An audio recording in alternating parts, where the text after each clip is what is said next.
तर या संदर्भात आणखी काही राजकीय प्रतिक्रिया आलेल्या आहेत, पाहूयात.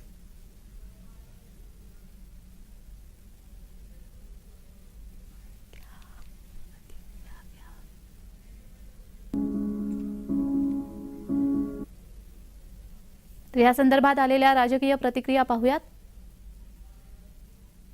शिवसेनेचे अनेक बाळासाहेब ठाकरे तर गेलेच, वामनराव महाडिक गेले, दत्ताजी साळवी गेले, सुधीर जोशी गेले, नवलकर गेले आणि आता शिवसेनेच्या पहिल्या फळीतले नेते म्हणून जे होते मनोहर जोशी, ते सुद्धा गेले.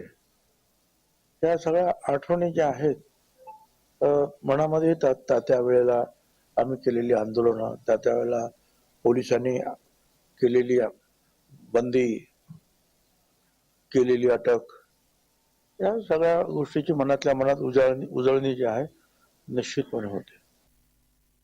साहेबांच्या नंतर भाषण ऐकायचे ते मनोहर जोशीचेच ऐकायचे, अशा प्रकारचा त्या काळातला एक आमचा निश्चितपणे या ठिकाणी होता. परंतु एवढ्या लवकर असं अघटित घडेल असं कधी मनाला वाटलंही नाही.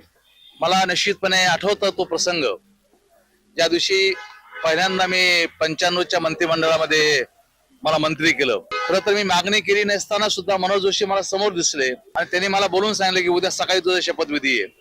एवढ्या मोठ्या मनाचा माणूस, पुढेही आडेवडे न घेणारा आणि शिवसैनिकावरती जीवापाड प्रेम करणारा माणूस या ठिकाणी गेल्यानंतर निश्चितपणे मनाला दुःख या ठिकाणी होतं.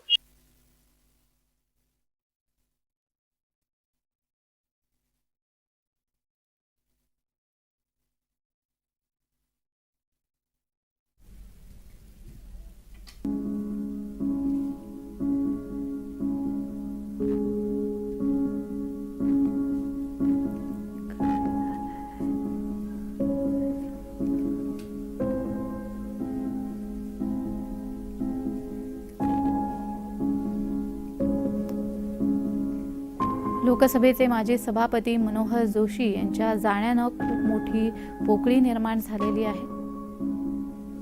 हृदयविकाराच्या झटक्याने त्यांचं दुःखद निधन झालं. वयाच्या 86व्या वर्षी त्यांनी अखेरचा श्वास घेतला. केवळ राजकारणच नाही तर समाजकारणामध्ये देखील त्यांनी आपला एक वेगळा ठसा उमटवला.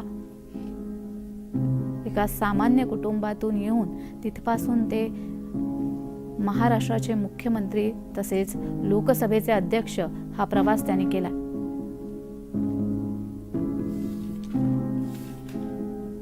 जोशी साहेब हे आमच्यासाठी एक आदर्श, अतिशय सुसंस्कृत असं एक नेतृत्व म्हणून मी अतिशय लहान असल्यापासून त्यांना फार जवळून पाहिलेले. जोशी आणि पवार कुटुंबाचे 5 दशकाचे ऋणानुबंध आहे. आदरणीय पवार साहेब आणि जोशी साहेब आणि आमचे कुटुंब, माझी आई, काकी, त्यांची मुलं, आमच्या सगळ्यांचे अतिशय कौटुंबिक संबंध आहेत. आणि आज सरांच्या बरोबर मला आवर्जून बाळासाहेबांची आणि काकींची मानची आठवण येते.